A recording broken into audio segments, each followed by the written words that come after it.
Welcome to my channel, 8 Bar Sports. Finally, y'all get to see me. The dude that was posting up the crazy stuff and whatever.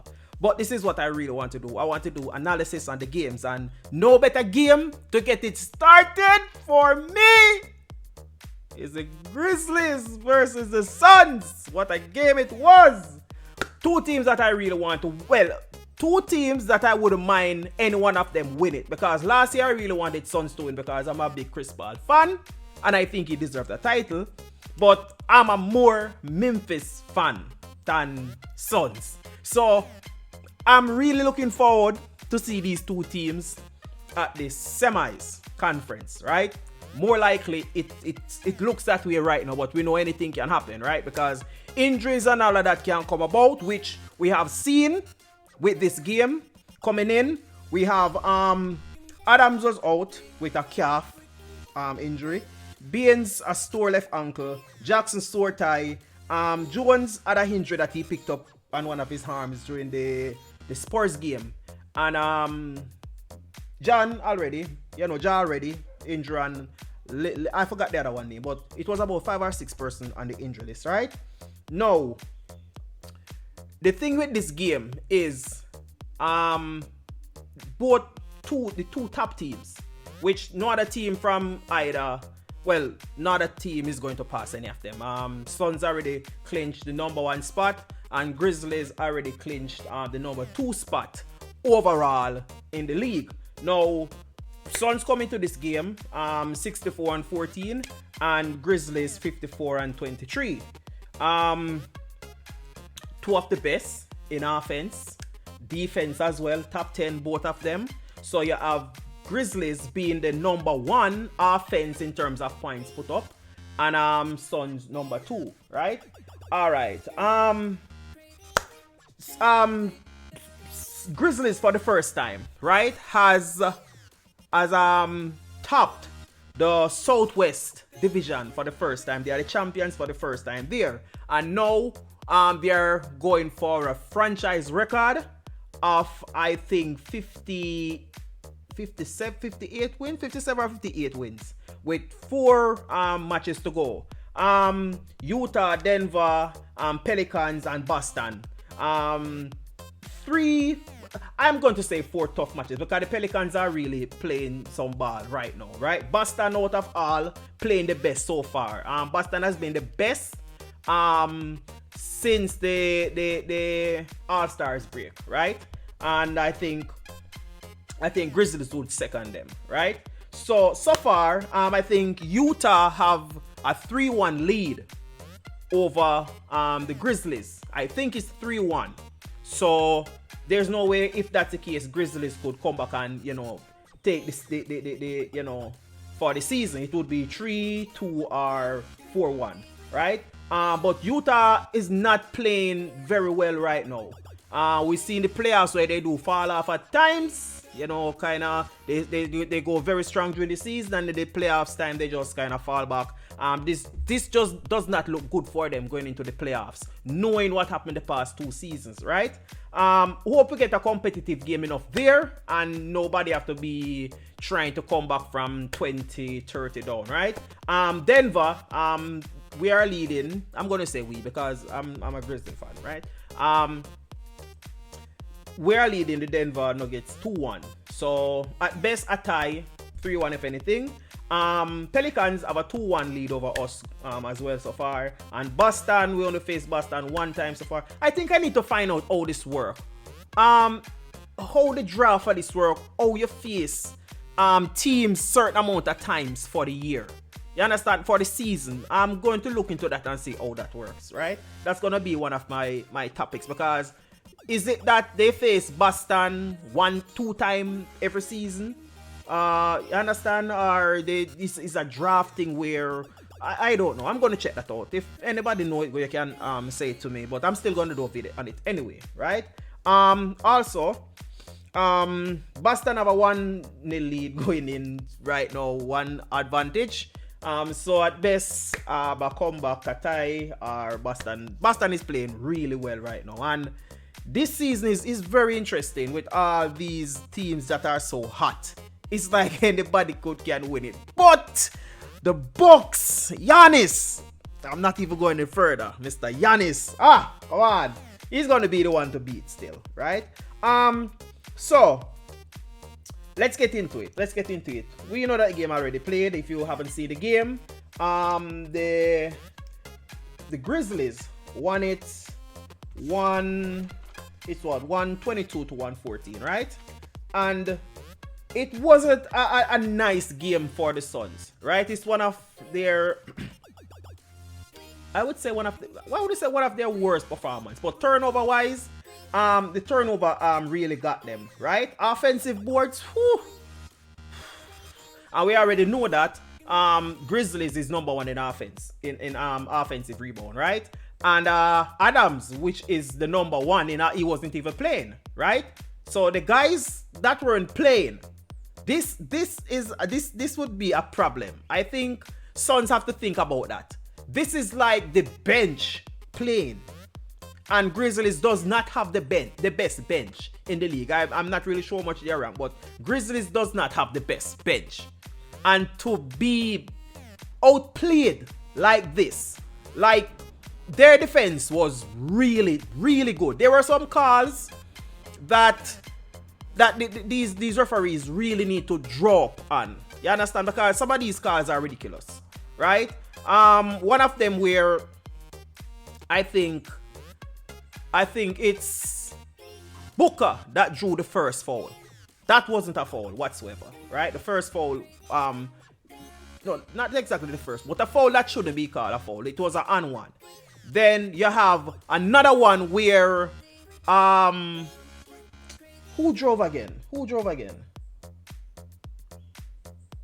No, I forgot who drove. Who was it again?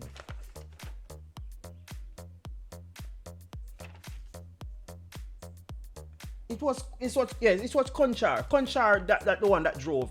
And Aiden went up, like, back. So he actually jumped in Aiden's back, or Aiden jumped back, and it wasn't a foul. It wasn't that one. He got the basket, but it wasn't a foul. And then right after the ball was played in, and Conchar reached for the ball from Chris, and then a foul was called. Mr. Jenkins got really upset. The coach, Taylor Jenkins, got really upset. He received 2 technical fouls right there and was thrown out of the game. I think it was about 3 technical fouls that was called, because I think they received one as well. Who received one again? Brooks received one as well, right? So it was a bit, the calling wasn't fair. And for Jenkins, I didn't want Jenkins to go, because, you know, he's a real good coach, and, you know, timeouts and come up with good plays and all of that. But I mean, it is what it is, right? And that happened. So in the first quarter, right, the Suns started off bad, right? They missed their first 4 shots with about 2 turnovers following it, right? And at the end it was like 8 offensive rebound to Memphis, which they did score. I don't remember how much off it, but they did score some points off it. I don't remember if the Suns had any offensive rebound in the first quarter, right? I think they had like offensive rebound, maybe 2 or 3 in the whole game, where they probably scored once, I think. And I mean, the Grizzlies were just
Some of this audio is probably going to be left off. I'm probably going to have to use the camera audio for some of this because I took the book, my notepad, and put on the laptop, and it stopped for a while. So it's continuing, and I don't know where it stopped. But this game here, it should feel like a conference semifinals, but I'm not gonna say Memphis was not at their full strength, and I'm not gonna say if they do come back at their full strength that they are going to beat the Suns even worse. No, Suns just happen to have one of those bad games again, right? Offensive rebound kill them. The turnovers kill them. So they would need, if they didn't turn over that much, they would have a better chance, even without the offensive rebounds, right? If they didn't turn it over that much, just saying, they would score a bit more. Because the game was 8-point win. Yeah, you understand? So if they did not turn it over that much and scored, it would be a different ball game. Now, we are hoping that the conference semifinals would be Grizzlies and Suns, right? And hoping that there's no injury, or it will be minimal, so we do have a much better game where it would concern that you could actually say, yes, they were the better team. The better team actually came out on top, that, played well. And not because of injury, you're going to have a team going over a next team. And they say, oh, it's because such and such was out, let this and that happen. Well, we see what happened here with basically a B-side. They really played it. It was the defense. It was the defense and the offensive rebound. And most of the turnovers weren't even forced turnovers. If you should watch the game or watch the recap, most of the turnovers weren't forced. They weren't trapped. I mean, maybe one or two was, you're trying to get the ball away, and it was like in the fourth quarter. Yeah, they actually made a half-court trap. I think on Brooks, and he threw the ball away, turnover to don't remember what his name was, but most of them weren't forced. Most of them weren't. Like, you're trying to get the ball into the center, and it deflect and all of that, and it wasn't like that. Maybe one or two, not much. So these turnovers were careless turnovers. So being more careful in their next meeting, which we are hoping that it's in the conference finals. Yeah, hoping for a much better game there. Okay, so that's what I really have to say on this game here. We all know Booker top scorer with 41 points, and Dylan Brooks 30. We know Brooks, not Brooks. Booker is an assassin. Any team, if you do not like Booker, you're a hater. Even if he's killing your team, you have to love Booker. Booker is an assassin. Paul didn't play anything in this one, really. Like, it was in the third quarter, maybe about 10 minutes or so, he scored his first field goal. The whole technical free throw, he's the one that took them 4 free throws. He scored 2, missed 2, and I was kind of thinking maybe his sight has been unfair and he just didn't put enough effort to actually try to score them for real. That's just my theory. Right? That's just my theory right there. Maybe he didn't put in enough effort to just go 4 for. He's 84 or 86%, this season. Yeah. I that's what I'm thinking. I don't know. Maybe Booker as well, because Booker did go and miss one right after 2. And it was not all that chaos, but it was a cause for concern where the referees were they weren't consistent with their calls. And I believe some of these rules have to change. One of the fouls was with Tillman, if that's his name. Tillman, right? Where they actually took this out, I believe, because of James Harden. When he fake and then he jumped to him and then he jumped into you. That's what happened. And a foul was called. And it wasn't even that it would actually like bounce down Booker or anything like that. It just happened, and I'm like seriously, the consistent wasn't there. It wasn't consistent, but it was a entertaining game. It was an entertaining game. It was the bench at one point that actually, for the Suns, that was actually bringing them until Booker took over. You understand? It was the bench that stepped up. And you would say it was the bench that... So it was sort of in my opinion, a bench versus bench. Because the top dogs, different from Booker, weren't performing that much. Crowder didn't go on all that well. Aiden didn't go on all that well. The other dude didn't put up that much. But anyway, still. Wanted to get this out, my first video. Hope it is interesting enough. I'll be looking into other games. I will try and upload. It's gonna be difficult for me to upload every day based on my schedule and where I'm at. I'm not gonna be able to do it that frequent. Maybe I'll have to do it sometimes in the night after I finish watch some of these games. Sometimes I don't have the time to watch the games. I have to download them, watch them, and then do what I have to do. Like this game, I had to download it and watch it. You understand? So hope this video was interesting enough. I'm gonna be doing other NBA videos that are not direct games. Because when the season finish, I have to find other contents. It's a sport channel overall, but I believe this is going to be like 95% basketball. World Cup is coming up. Other sports, depends on what it is. I will talk about it or whatever it is. But it's this. My sport is basketball. I'm a basketball fan from how long ago, and I actually stopped for a period of time, start back now, and I'm gonna try and do this full time. So I hope you guys are here to rock with me and help me to grow this channel. I'm trying to be as informative as possible, entertaining as possible. I'm not biased, although people will still say you're biased even when you're not biased. But I'm gonna try my best and see what I can do in terms of analytics to these games, right? So until next time. Out.